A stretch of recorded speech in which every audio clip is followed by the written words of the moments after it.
I want to tell you about something that's been sitting with me all day, because it's the kind of story that starts as one thing and turns into something completely different by the time it's over. It began with a photograph, just a simple team picture, quarterbacks lined up together, nothing that should have generated a single headline. And somehow, by the end of the week, it had turned into a national argument about a rookie's character, his ego, and whether he even deserves to believe in himself.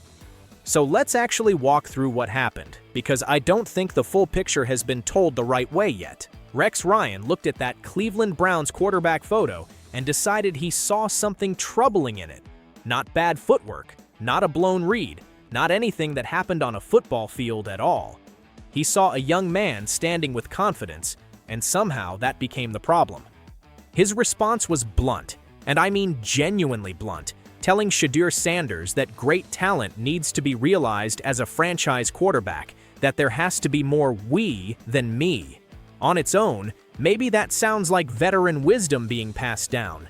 But strip away the coach speak for a second, and what you're actually left with is a grown man building a national talking point out of a photo of a rookie standing next to his teammates. And here's where I have to stop and ask the obvious question, because I think it's the one nobody wants to say out loud.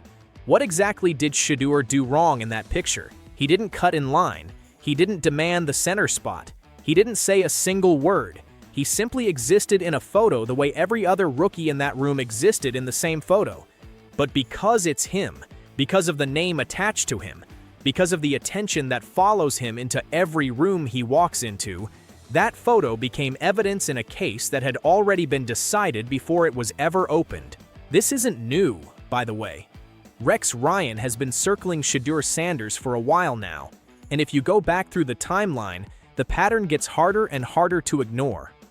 Last September, he was out there suggesting Shedeur wasn't putting in the work with the playbook, calling him an embarrassment for not already being the Browns' starting quarterback. That wasn't a passing comment. That was a direct accusation about work ethic, about discipline, about the kind of commitment that determines whether a young quarterback survives in this league or gets buried by it. And it turned out to be flatly untrue. Shedeur was studying. He was doing exactly what you'd expect a rookie fighting for a job to do. But the accusation had already done its damage, because that's how this works now. The claim lands first, the correction comes later, and by then half the audience has already moved on to the next headline. So when the same analyst circles back around, again and again, always landing on the same player, always finding a new reason to question him, you have to start asking whether this is still football analysis at all, or whether it's turned into something more personal than that. One comment, sure, chalk it up to an opinion. Two comments, maybe there's a real concern buried in there somewhere. But when it becomes a pattern, when it becomes the same guy circling the same target every few weeks with a new angle each time, that's not scouting. That's a target that's already been picked, with the reasoning built backward to justify it. And this is exactly where things shifted, because this time, somebody with actual playing experience decided not to let it slide. Cam Newton stepped into this, and he did not come in soft. He pushed back directly, and what he said mattered because of who was saying it. This isn't some analyst reading a script off a teleprompter. This is a former NFL MVP who spent years living through the exact same kind of scrutiny, and he looked at what was happening to Shedeur and said, flatly, that people are blaming this kid for decisions he does not even control. Sit with that for a second, because it's the whole crux of this entire argument. Shedeur Sanders does not set the Cleveland Browns depth chart. He doesn't walk into a coaches meeting and demand first-team reps. He doesn't decide who starts on Sunday, who gets the practice snaps during the week, or how quickly the organization is willing to hand him the keys. Those calls belong entirely to the coaching staff and the front office. Full stop. So when Rex Ryan builds an entire narrative around Shedeur not already being the guy, Cam Newton sees the flaw in that argument immediately. And honestly, so should the rest of us. You cannot fairly blame a player for not receiving an opportunity that was never his to take in the first place. Think about what that actually means for a second, because I don't think people slow down enough to consider it. A rookie quarterback can show up early every single day. He can be the most prepared guy in the film room. He can ask sharper questions than anyone else in that quarterback room. And none of that guarantees him a single snap, because coaches weigh contracts, they weigh draft investment, they weigh how much risk they're willing to absorb with a young arm under center. Sometimes the most talented guy in the building isn't the guy on the field, and that has absolutely nothing to do with whether he's falling short. Cam understands that reality because he lived inside that exact system for years. Rex Ryan, a former head coach himself, understands it too. Which makes it even stranger that he keeps aiming the pressure directly at Shedeur, instead of asking harder questions about the organization making these calls in the first place. And I want to slow down on Cam Newton for a second, because I don't think his voice in this is an accident. Cam knows exactly what it feels like to be judged for something that has nothing to do with the game itself. Throughout his own career, people picked apart the way he dressed. They picked apart how he celebrated. They picked apart his interviews, his tone, his body language, even when he was playing at an MVP level and putting up numbers that should have silenced every single critic in the building. The production was there, the wins were there, and somehow the conversation kept drifting away from the scoreboard and back toward his personality. So when Cam looks at what's happening to Shedeur right now, he's not analyzing it from a distance. He's recognizing something he's already lived through firsthand, and that gives his defense a weight that a random hot take simply doesn't carry.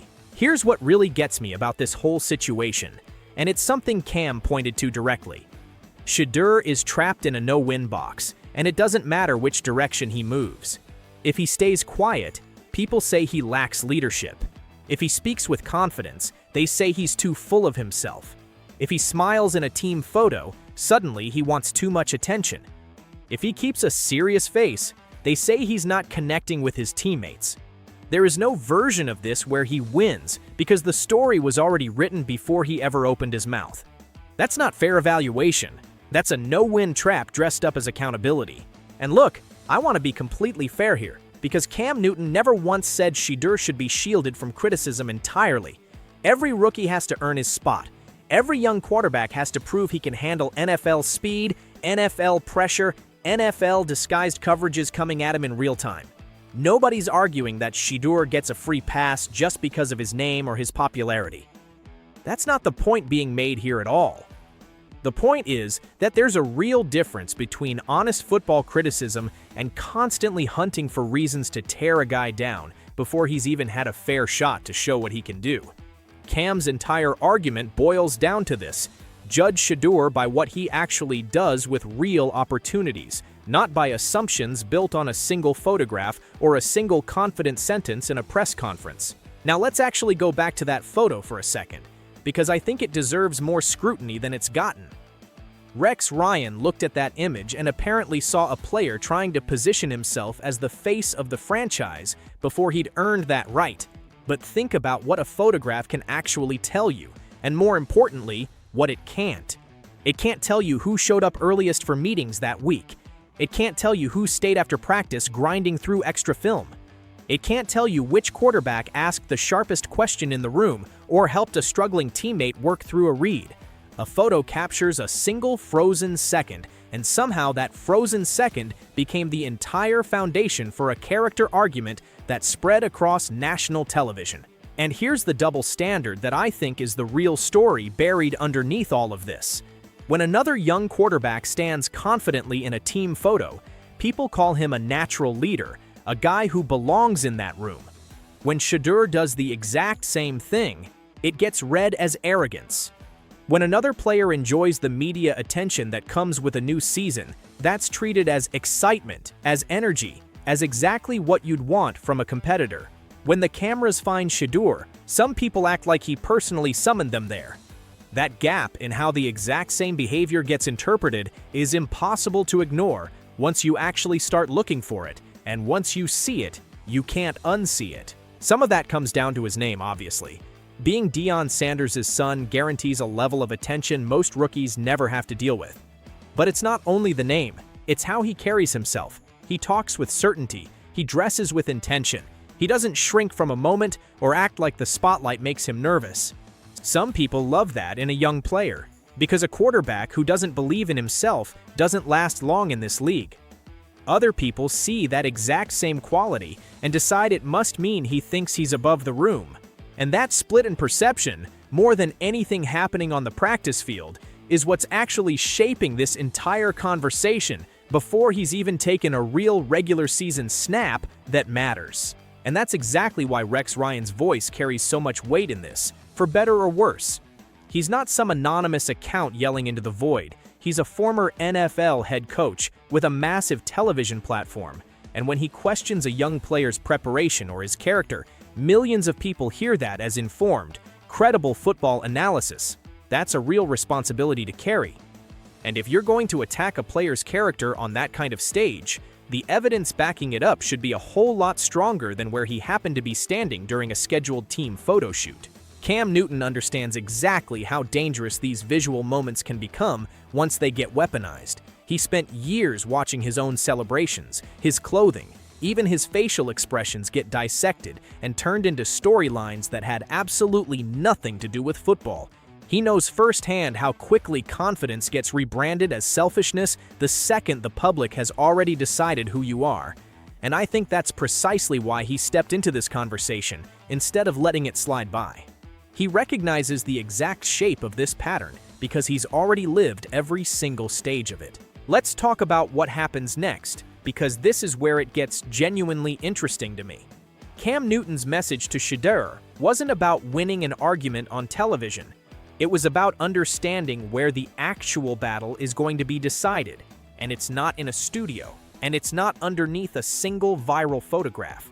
Shedeur cannot control what Rex Ryan says into a microphone. He cannot control which clip gets clipped and pushed across every platform by lunchtime. What he can control is how early he shows up, how seriously he studies the offense, how he responds when a coach corrects him, and how ready he is the moment the Browns finally decide to hand him a real opportunity with something on the line. Because that's where this entire story actually gets settled, not before it. Every accusation about his preparation, every insinuation about his character, every single "he needs more we and less me" soundbite, all of it will still be sitting there, waiting, the moment he finally steps into a real opportunity with the game hanging in the balance. When the pocket collapses around him and he has to create something out of nothing. When the defense disguises a coverage he's never seen live before. When Cleveland needs someone to drive a fourth-quarter possession with everything on the line and the season pushing down on every single throw. That's the actual test, not a photo, not a press conference sentence taken out of context and stretched into a headline. And I keep coming back to this one thing Cam said, because I think it's the sharpest point in this entire defense. Confidence is not the same thing as arrogance. That distinction matters more than people want to admit, because a quarterback who doesn't believe he belongs in that huddle has almost no chance of surviving snap to snap in this league. Shedeur has never pretended otherwise. He's never hidden the fact that he believes he can play at this level, and he's carried that belief with him since college, through every question about his family name, through every debate about his draft position, through every camera pointed at him from the moment he arrived. That's not a character flaw. That's the exact mindset the position demands from the people who actually survive in it. So, here's where I land on all of this, and I say this with total honesty. Shedeur Sanders still has plenty to prove. Nobody serious is arguing otherwise, and Cam Newton certainly isn't. He has to study harder, sharpen his reads, earn the trust of a locker room full of veterans who've been grinding in this league far longer than he has. None of that gets handed to him because of a last name or a viral highlight reel. But nothing should get stripped away from him either, simply because a few analysts don't like the way he carries himself in front of a camera. Rex Ryan absolutely has the right to break down football, to question decisions on the field, to hold every player to a real professional standard.